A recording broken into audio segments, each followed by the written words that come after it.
Welcome back in a new video. तो guys आज हम इसमें बात करने वाले हैं अपने नेक्स्ट टॉपिक न्यूक्लिक एसिड के बारे में। ठीक है, हमने पीछे दो वीडियोस में carbohydrates, protein and lipids cover करवा दिया है।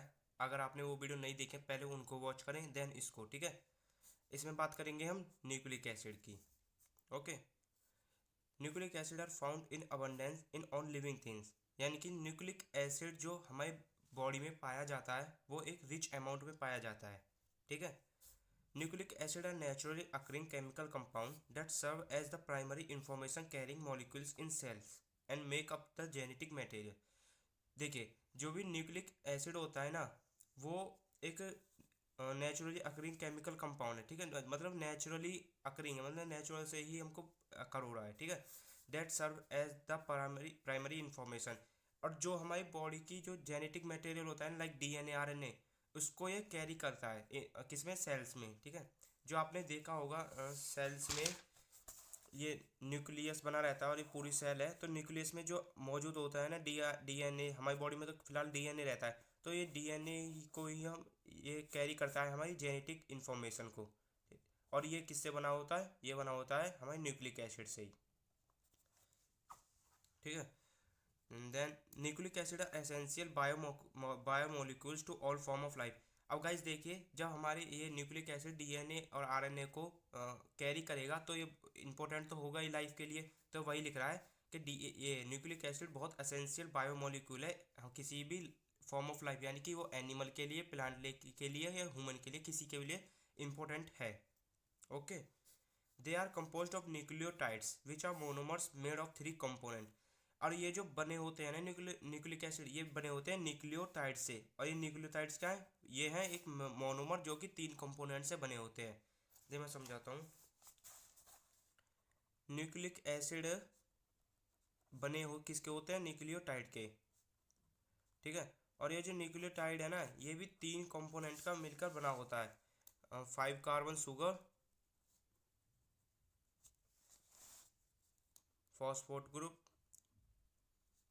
Phosphate group and nitrogenous basis. ये तीनों का मिलकर बना होता है न्यूक्लियोटाइड, एंड न्यूक्लियोटाइड से मिलकर बने होते हैं हमारे न्यूक्लिक एसिड। जो न्यूक्लियोटाइड रहते हैं ये रहते हैं मोनोमर। ठीक है, अब जो बहुत सारे मोनोमर एक साथ जुड़ेंगे तो पॉलीमर का फॉर्म करेंगे, तो ये पॉलीमर फॉर्म होता है nucleic acid. Okay, I hope समझ में आ गया होगा आपके। अब नेक्स्ट बात करते हैं गाइस हम इसकी क्लासिफिकेशन की। Classification of nucleic acid. तो there are three types of nucleic acid. Nucleic acid के थ्री टाइप्स हैं। ठीक है, फर्स्ट है डीएनए जिसको हम कहते हैं D oxy ribo nucleic acid, second is RNA ribo nucleic acid, and third is artificial nucleic acid. अब बात करते हैं एक एक करके सबके बारे में। ठीक है, फर्स्ट आता है हमारा DNA. DNA is a nucleic acid containing a genetic instruction used in the development and functioning of all non living organism. यानी कि जितनी भी नॉन लिविंग ऑर्गेनिज्म है, यानी कि प्लांट्स, एनिमल्स, ह्यूमंस, उनके डेवलपमेंट में और उनके फंक्शन में हेल्प करता है डीएनए, जो कि कंटेन करता है हमारे जेनेटिक इंस्ट्रक्शन, यानी कि जेनेटिक ही मटेरियल को ही। ठीक है, वही लिखा हुआ है, जेनेटिक इंस्ट्रक्शन को कंटेन करता है जो कि यूज होते हैं डेवलपमेंट में और फंक्शन में। Okay, the DNA segments carrying this genetic information are called gene. और जो डीएनए जो कैरी करता है जेनेटिक इंफॉर्मेशन, उसको हम कहते हैं जीन। ठीक है, जीन आपने कहीं ना कहीं तो सुना ही होगा जीन। बात करते हैं आरएनए। आरएनए वही राइबो न्यूक्लिक एसिड। ठीक है, RNA function in converting genetic information from genes into the amino acid sequence of protein. यानी कि आरएनए क्या करता है, आरएनए जो हमारा जेनेटिक इंफॉर्मेशन है जो कि जीन्स है, उसको अमीनो एसिड में मतलब सीक्वेंस में लगाता है। आरएनए जनरली आप समझ सकते हो एक प्रोटीन है। ठीक है, जो कि ये जीन्स हैं, इनको अमीनो एसिड में कन्वर्ट करके सीक्वेंस में लगाता है। बस इतना काम है इसका, आप समझ लीजिए एक प्रोटीन है। ठीक है, there are three universal type of RNA. RNA के थ्री टाइप्स क्लासीफाई हैं, मतलब यूनिवर्सल हैं। फर्स्ट है टीआरएनए, आरआरएनए, एमआरएनए। ठीक है, टीआरएनए यानी कि ट्रांसफर आरएनए, ये ट्रांसफर करता है इन्फॉर्मेशन को। आरआरएनए और एमआरएनए, एमआरएनए का मतलब है मैसेंजर, ये मैसेज करता है। ओके, थर्ड बात करते हैं हम artificial nucleic acid. Artificial nucleic acid analogues have been design and synthesized by chemicals.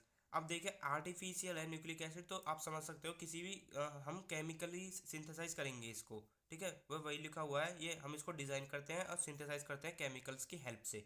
इसके एग्जांपल है peptide nucleic acid, glycol nucleic acid. Okay, अब थोड़ा सा बात कर लेते हैं इसके केमिकल नेचर और ऑफ न्यूक्लिक एसिड के बारे में। न्यूक्लिक एसिड और लीनियर पॉलीमेरिक मॉलिक्यूल, मैंने आपको शुरू में ही बता दिया, ये मोनोमर से फॉर्म होते हैं, और जब बहुत सारे मोनोमर एक साथ जुड़ेंगे तो एक पॉलीमर ही बनाएंगे, और ये एक पॉलीमेरिक मॉलिक्यूल ही होता है, ठीक है। They are chain like polymers of thousand of nucleotides unit. वही बात मैंने बताई थी पीछे कि न्यूक्लियोटाइड जब बहुत सारे एक जगह फॉर्म हो जाते हैं वो पॉलीमर फॉर्म करते हैं, और चेन लाइक यानी कि एक ऐसे जुड़ा रहेगा ये, ठीक है। ये बहुत सारे जुड़े रहेंगे, ये सिंगल होगा तो हम इसको कहेंगे न्यूक्लियोटाइड, और जब ये एक साथ बन जाएगा फॉर्म कर लेगा किसी भी, तो इसको हम कहेंगे पॉलीमर। ओके, आपको केमिकल नेचर इसका समझ में आया होगा। अब बात कर लेते हैं biological role of nucleic acid की। Okay, DNA is a genetic material which carry all the information generation to generation. आपको बायोलॉजिकल रोल में ये बताना है इसका क्या रोल है बॉडी में, और मतलब जर्नली लिखना है, आपको कोई इसमें रटने की जरूरत नहीं है, आपने जो देखा है सुना है वही लिखना है। आपने डीएनए आरएनए जरूर से सुना होगा, तो वही आपको उसका रोल ही लिखना है। DNA is a genetic material which carry all the information generation to generation, यानी कि डीएनए एक जेनेटिक मटेरियल है जो कि इंफॉर्मेशन को कैरी करता है generation to generation. Okay, RNA are involved in expression of genetic code of DNA by forming specific protein।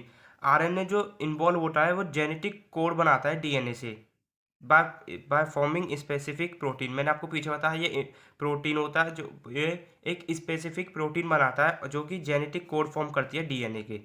आगे पढ़ोगे आप यूनिट 4 में इसको पूरा कोड वोड क्या है, ठीक है।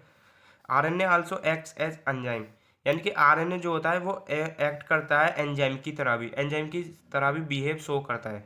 Okay, nucleic acid both DNA and RNA are responsible for protein synthesis in a cell, ठीक है।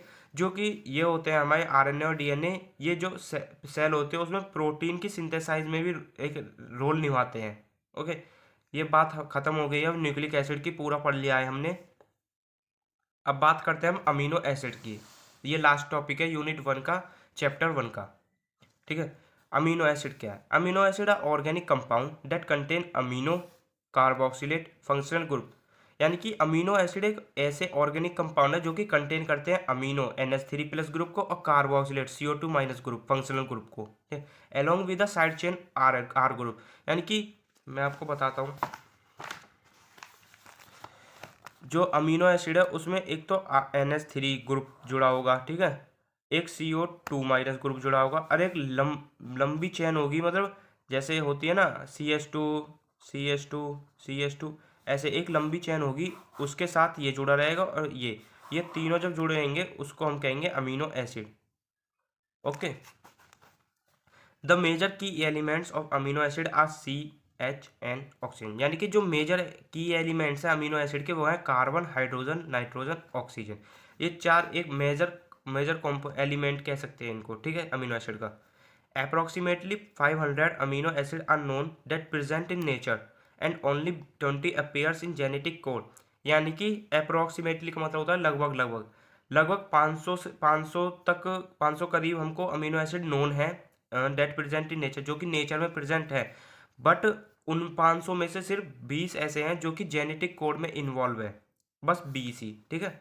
The first few amino acid were discovered in 1800, यानी कि जो पहले कुछ अमीनो एसिड डिस्कवर करे थे वो करे थे सन 1800 में।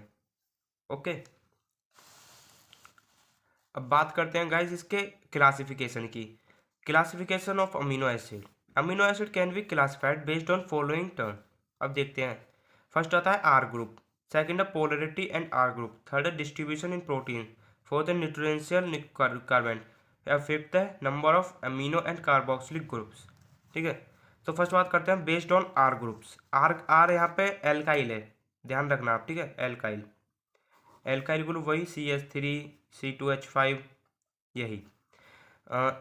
फर्स्ट बात करते हैं सिंपल अमीनो एसिड, यानी कि सबसे सिंपल अमीनो एसिड होते हैं ये वाले जो बेस्ड ऑन आर ग्रुप होता है, ठीक है। These have no functional group in their side chain, और ये इनकी जो साइड चेन मैंने अभी आपको बताया था, ऊपर CO2 रहेगा, NH3 रहेगा, इनमें कोई भी फंक्शनल ग्रुप नहीं रहता है इनकी साइड चेन में, ध्यान रखना ये बात सिंपल में। For example glycine, valine, alanine, ठीक है, इसका एग्जांपल है ये। And this is hydroxy amino acid, यानी कि इनमें OH ग्रुप जरूर से जुड़ा होगा। हाइड्रोक्सी ग्रुप होता है ना OH, यही। Those have hydroxy group in their side chain, and जो जिसमें हाइड्रोक्सी ग्रुप साइड चेन में जुड़ा रहता है, एग्जांपल है उसका सीरीन।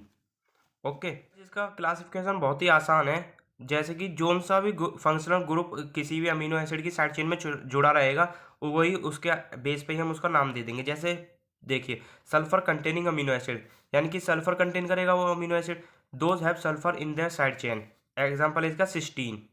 ठीक है, बस एग्जांपल मस्ट से याद करके चला जाना, और बाकी तो सिर्फ नॉर्मल है, आप खुद भी एक बार बना के लिख सकते हो अगर आपकी समझ में आ गया तो। नेक्स्ट है aromatic amino acid, those have benzene ring in their side chain, example इसका टायरोसिन। ओके, बहुत सिंपल, आपको समझ आ रहा होगा। नेक्स्ट है हेट्रोसाइक्लिक अमीनो एसिड, यानी कि these have a side chain ring which at least one atom other than carbon. Heterocyclic compound कौन से होते हैं? जिनमें लाइक बेंजीन की तरह रिंग तो रहेगी, बस उसमें एक अदर मॉलिक्यूल भी हो रहा है, जैसे फ्यूरेन है, ये जुड़ा रहेगा किसी भी साइड चेन से, इसको हम हेट्रोसाइक्लिक कंपाउंड कहते हैं।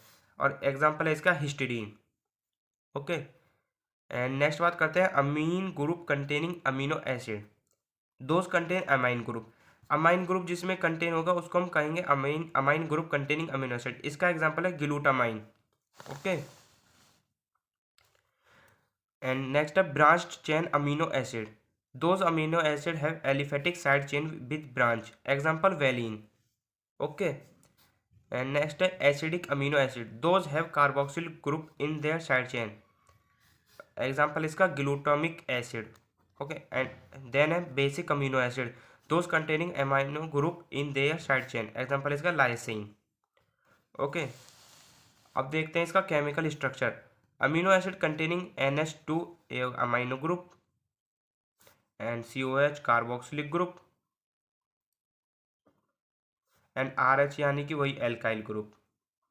बेसिक स्ट्रक्चर इसमें ये CNH2 ये दिखा दिया मैंने अमीनो ग्रुप, RH ये दिखा दिया एल्काइल ग्रुप, और COOH दिखा दिया कार्बोक्सिलिक। ठीक है, ये एक जनरल सा स्ट्रक्चर है किसी भी अमीनो एसिड का। बात करते हैं इसके last topic biological role of amino acid की। Okay, the primary function of amino acid is to act as monomers unit in protein synthesis, यानी कि जो अमीनो एसिड होते हैं वो एक्ट करते हैं as a monomer unit in protein, जो भी प्रोटीन सिंथेसिस होगी ये एक्ट करेंगे as a monomer. Okay, it is use for nitrogen storage, और ये इसमें जो सबसे ज़्यादा मेन फंक्शन होता है वो होता है नाइट्रोजीनियस बेसिस का। वो किससे फॉर्म होता है? नाइट्रोजन। तो ये नाइट्रोजन स्टोरेज के लिए हम यूज़ करते हैं इसको, अमीनो एसिड को। Okay, and it is a biological buffer, ये बायोलॉजिकल बफर होते हैं, ये बात ध्यान रखना है, ये इंपॉर्टेंट है। नेक्स्ट है formation of other compound, and ये अदर कंपाउंड के फॉर्मेशन में भी एक रोल निभाते हैं। जैसे कि tyrosine produces the hormone thyroxine and adrenaline and the skin pigment melanin, यानी कि टायरोसिन जो भी मैंने पीछे बताया था एग्जांपल में, वो प्रोड्यूस करता है हार्मोन कौन कौन से? Thyroxine, adrenaline and the skin pigment, जो स्किन में पिगमेंट होता है मेलेनिन। ठीक है, इसको ये प्रोड्यूस करता है कौन? Tyrosine. The aromatic rings of PHE, tyrosine and tryptophan help in electron transfer, यानी कि जो ये एरोमेटिक रिंग में अगर ये कोई से भी जुड़ा रहेगा अमीनो एसिड, ये हेल्प करेगा इलेक्ट्रॉन ट्रांसफर में। ओके, और ये एज अ एंटीबायोटिक भी यूज होते हैं amino acid. The non protein amino acid are useful compound of antibiotics, example azaserine et cetera. ठीक है, जो कि नॉन प्रोटीन, यानी कि जो भी अमीनो एसिड होता है अगर उनमें प्रोटीन नहीं रहेगा तो वो एक यूजफुल कंपाउंड है एंटीबायोटिक में। ओके, तो गाइज हमारे यूनिट 1 का चैप्टर 1 खत्म हो चुका है। कल को हम बात करेंगे बायो इनर्जेटिक्स नेक्स्ट चैप्टर की। ओके, तो हमने पूरा कवर करवा दिया है। बायोमोलिक्यूल्स क्या होते हैं? Carbohydrates, proteins, lipids, nucleic acid, amino acid. अगर आपने वो पिछली वीडियो नहीं देखी तो एक बार से उनको जरूर से देखा, आपका पूरा कंसेप्ट क्लियर हो जाएगा। ओके, तो अगर आपको इसके नोट्स चाहिए तो नीचे डिस्क्रिप्शन में व्हाट्सअप ग्रुप का लिंक है, टेलीग्राम ग्रुप का लिंक है, जिसमें भी आप कंफर्टेबल हो उसमें ज्वाइन हो जाएं एंड आपको नोट्स मिल जाएंगे। ओके, तब तक के लिए बाय बाय, टेक केयर।